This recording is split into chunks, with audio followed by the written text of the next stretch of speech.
আমি খাওয়াটা Sydney Australia থেকে বলছি এবং আজকে গরিল চ্যালেঞ্জের ডে 7। আর আজকে আমি একটা জিনিস শেয়ার করতে যাচ্ছিলাম যে আসলে আমাদের এই বিজনেসে আমি যেমন একজন ফার্মাসিস্ট হয়ে এই বিজনেসটা করছি। অনেকে কোয়েশ্চেন করে যে আসলে ফার্মাসিস্টরা কেন এই বিজনেসটা করছে? তো তাদের উদ্দেশ্যে আমার খুব ছোট করে বলা, আমি একজন ফার্মাসিস্ট এবং তার পাশাপাশি আমরা মা হই, তখন হয় কি আমাদের প্রায়োরিটিটা অনেক সময় চেঞ্জ হয়। তো দেখা যায় ফুল টাইম জবটাকে অনেকটা সময় দিয়ে অনেকটা সময় আমাদের ফুল টাইম জবে স্পেন্ড করতে হয়। সো যারা আসলে ফুল টাইম জবটাকে একটু কমিয়ে নিতে চায় এবং বাচ্চাকে আনা নেয়া, পিক আপ ড্রপ আপ এবং দেখা যায় যে ভ্যাকেশন কেয়ার সবকিছু নিজে করতে চায়। নিজে খুব ফিল করে, অলওয়েজ গিল্টি ফিল করে যে আসলে আমি ফুল টাইম জবের কারণে বাচ্চাকে সময় দিতে পারছি না। তাদের জন্য এই অনলাইন বিজনেসটা এবং আমি অনলাইন বিজনেসটাতে আসার পিছনে এটাই একটা একমাত্র রিজন ছিল।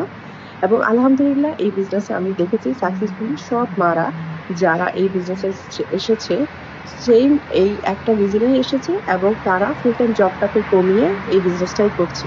সো এটা একটা খুবই একটা প্রুভেন সিস্টেম এবং এটা যেহেতু অনলাইনে আপনাকে পুরোপুরি সেট আপ করে দেওয়া হবে, ট্রেনিং সাইট থাকবে, সো মেন্টর এবং কোচ থাকবে।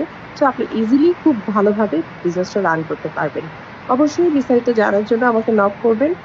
সেই পর্যন্ত ভালো থাকবেন। দেখা হবে। আসসালামু আলাইকুম।